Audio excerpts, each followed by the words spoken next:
एक भी व्यक्ति की अकाल मौत बहुत पीड़ा देती है, और वो भी बच्चों और जवानों की जब मौत होती है दिल को दहला देती है। Corona, bacteria, viral, fungal disease बढ़ रही है। संक्रामक रोगों के कारण से हर साल करोड़ों लोगों की पूरी दुनिया में मौत होती है। फिर ब्रेन स्ट्रोक, हार्ट अटैक से, लिवर किडनी फेलियर से, कैंसर जैसे रोगों से जो असमय लोग मर रहे हैं, ये बहुत ही पीड़ादायक है। और एक सभ्य समाज के लिए ये बहुत शर्म की बात होती है कि लोग अपनी जिंदगी को पूरा नहीं जी पाते। बुढ़ापे में मृत्यु होना, जिसको नेचुरल डेथ बोलते हैं, वो तो ठीक है, लेकिन अकाल मृत्यु नहीं होनी चाहिए। अब कोरोना के कारण से फिर से मौतें हो रही है। ये गिलोय, ये देखिए, यहाँ से लगाई हमने, कोरोना के समय लगाई थी, देखो ऊपर तक चढ़ गई। ऐसे लोगों ने अपने घरों पर लगा रखे, अपने गमलों में लगा दी थी, अपने जो फ्लैट्स में रह रहे थे फ्लैट पे पूरी चढ़ गई, घर में रह रहे थे घर पे पूरी चढ़ गई, पड़ोसियों तक को खिला रहे। देखो ये अब इसमें से ऐसे इतना सा करीब 1 के करीब ये गिलोय की डंडी ले ली।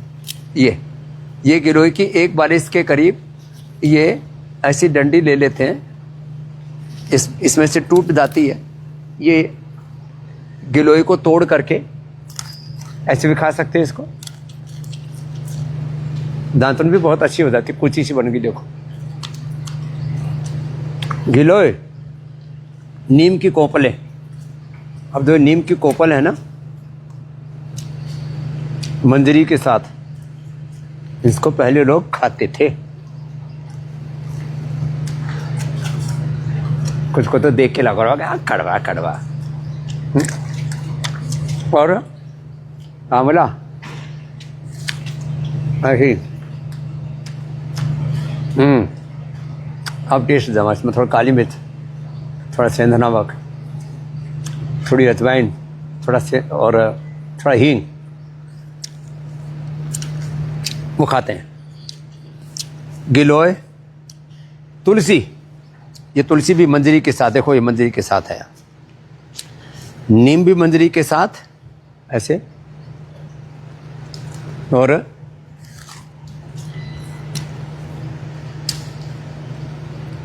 तुलसी भी मंजरी के साथ। तुलसी, गिलोय, नीम, हल्दी, अदरक, जिनकी कफ कोल्ड की प्रकृति है, इसमें थोड़ा काली मिर्च, थोड़ी इलायची, थोड़ा दालचीनी, और जिनको हार्ट की प्रॉब्लम है थोड़ा उसी के अंदर अर्जुन की छाल डाल लें। जिनको लीवर की प्रॉब्लम है, हाँ, जिनके लीवर कमजोर है ना, उनको भी कोरोना से लेकर के सब बीमारियों का खतरा ज्यादा बढ़ा रहता है। यहां तो देखिए,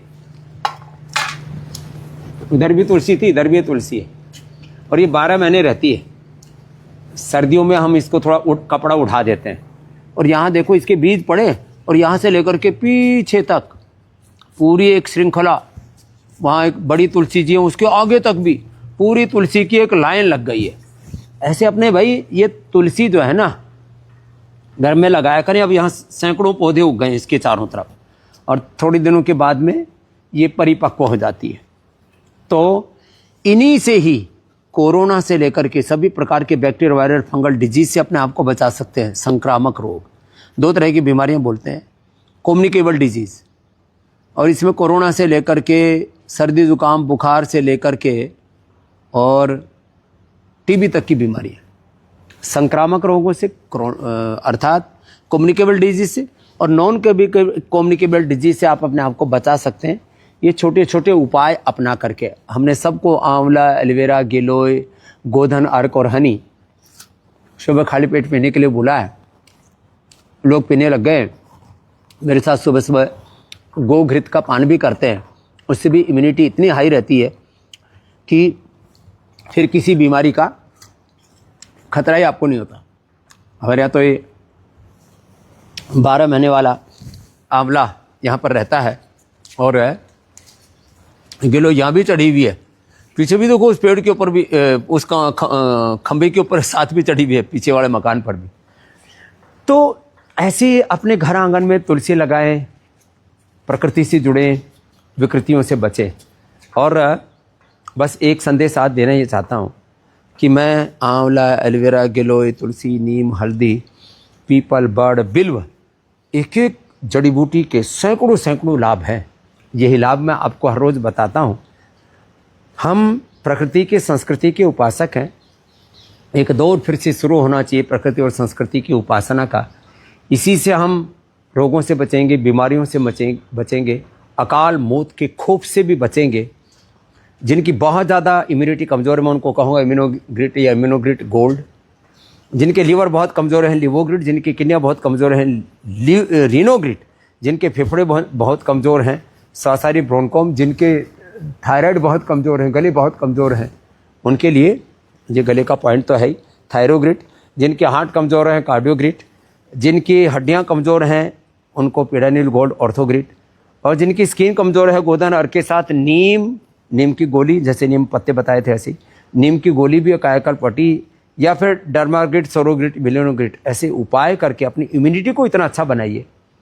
वैसे जो संपन्न लोग हैं प्राचीन काल में, राजे महाराजा, वसंत कुसुमाकर रस राजस, योगेंद्र रस वैद्य, राज वैद्य हुआ करते थे। वो ये सब रस रसायन, भस्म, पिष्टि, पाक, चूर्ण, अवलेह, ये सब उपयोग किया करते थे। पहले तो आयुर्वेद हमारी जीवन शैली में सम्मिलित था। आज तो हमने उसको एक ही चिकित्सा पद्धति तो है ही, वजह से योग अपने आप में एक जीवन पद्धति भी है, चिकित्सा पद्धति भी है। योग आयुर्वेद को अपनी जीवन पद्धति बनाए, फिर इसको चिकित्सा पद्धति के रूप में, दवाई के रूप में अपनाने की जरूरत ही नहीं पड़ेगी। तो ये है महिमा अपने पूर्वजों की इस विरासत की।